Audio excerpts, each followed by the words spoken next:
Tchou. Bonjour, Jambo.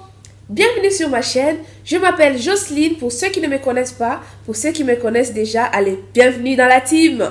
Aujourd'hui, on va parler de comment devenir ou être un parent épanoui. Eh ben ouais, on peut être parent et épanoui. Si tu es intéressé, tu restes avec moi jusqu'à la fin car je vais te donner mes 5 conseils. Allez, c'est parti. Je vais commencer par vous parler de être parent. Parfois, avant d'être parent, on idéalise beaucoup de choses. Et une fois par an, parfois on n'arrive pas trop à trouver notre équilibre ou ça nous fatigue, ça nous stresse. On n'arrive pas à trouver vraiment la place. Et le rôle de parent, c'est une responsabilité comme toute autre responsabilité. Et quand on a une responsabilité, il faut l'assumer. Donc, en premier, je vais vous dire d'aimer votre vie. Aimer votre vie comment? Aimer votre rôle de parent. Quand vous aimez votre travail, même s'il y a des contraintes, vous assumez et vous y allez toujours à fond.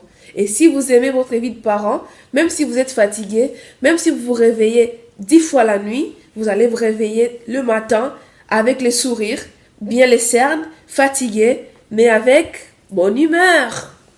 Attitude positive. C'est ce que je vous conseille.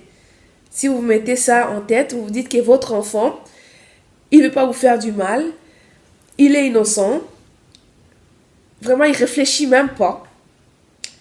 Si vous mettez ça en tête, je vous dis, profitez du moment où vous êtes avec votre enfant.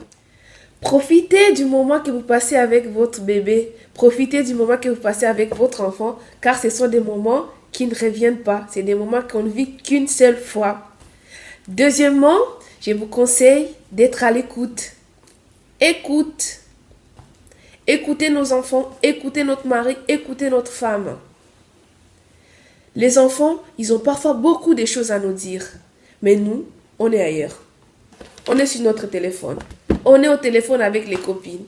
On est en train de regarder nos séries préférées. Et notre enfant, il est en train de nous parler. Nous, on est ailleurs. L'exemple, par exemple, je vois des mamans, ils partent récupérer leurs enfants avec les écouteurs dans les oreilles. Piou, elles sont avec les copines. Et parlent. Et ils récupèrent leur enfant, le temps de retourner à la maison, toujours sur le téléphone, ou bien en train de bavarder, de papoter avec les copines. Et l'enfant est là, maman, s'il te plaît, maman, je te parle. Laisse-moi, arrête. On ne coupe pas la parole aux grandes personnes, mais c'est... Voilà, l'enfant est là, il te dit, maman. Mais toi, tu es occupé avec les copines, tu es au téléphone. Et pourtant, la seule chose qu'il voulait te dire, c'est maman. Aujourd'hui à l'école, on a dessiné. Aujourd'hui à l'école, on a fait de coloriage. Aujourd'hui à l'école, on a fait ça. Elle veut juste te raconter ce qu'elle a fait à l'école. Mais toi, tu es ailleurs. Alors, écoute, les enfants, ils ont besoin de ça. Troisièmement, change. Change ta façon de voir. Change ta façon juste de faire. Si tu es par exemple une personne, à chaque fois que tu as un problème, tu le rejettes sur les autres, tu rejettes sur ton mari ou tu rejettes sur ta belle famille, tu rejettes, je ne sais pas, sur ta femme, tu cries sur tes enfants à chaque fois que tu as un problème, je te conseille d'assumer tes responsabilités, de te remettre en question, d'assumer ton rôle, de te poser à toi la question. Il ne faut pas arrêter de toujours rejeter les problèmes aux autres. Toujours condamner les autres, toujours ton mari, toujours tes enfants. Et de te poser à toi maintenant la question. Quand tu auras assumé ta responsabilité, tu vas voir, tu seras un parent épanoui. Quatrièmement, je te conseille de savoir dire N-O-N, au majuscule. Nos enfants, ils ont besoin de nous. Ils ont besoin de notre écoute. Ils ont besoin qu'on les accompagne dans tout ce qu'ils font. Ils ont besoin de notre présence. Mais aussi, ils ont besoin qu'on les fixe des limites. Il faut les fixer des limites. Quand on les fixe les limites, c'est ce qui les permet de s'affirmer. C'est ce qui les permet d'avancer et d'être meilleurs plus tard. Je vous conseille aussi d'apprendre à vos enfants à ranger, à s'organiser. Les petites choses qu'on peut les apprendre quand ils sont petits, Ça peut leur servir quand ils seront grands plus tard. Et nous, ça nous servira au quotidien. Cinquièmement, de la présence. Je conseille vraiment de la présence. Prends au moins 20 minutes par jour où tu es vraiment avec tes enfants. Ils sentent vraiment ta présence. Tu partages des moments. Tu peux les raconter ta journée. Et les enfants peuvent aussi te raconter ce qu'ils ont fait à l'école. Tu peux prendre un livre. Tu discutes avec tes enfants. Tu laisses libre choix à tes enfants. Ils choisissent les jouets qu'ils veulent jouer. Ils choisissent les livres qu'ils veulent lire. Vous êtes vraiment dans votre bulle. Vous partagez. Et quelques minutes avant que votre 20 minutes finissent, tu les invites. Tu dis, après quelques minutes, on va arrêter.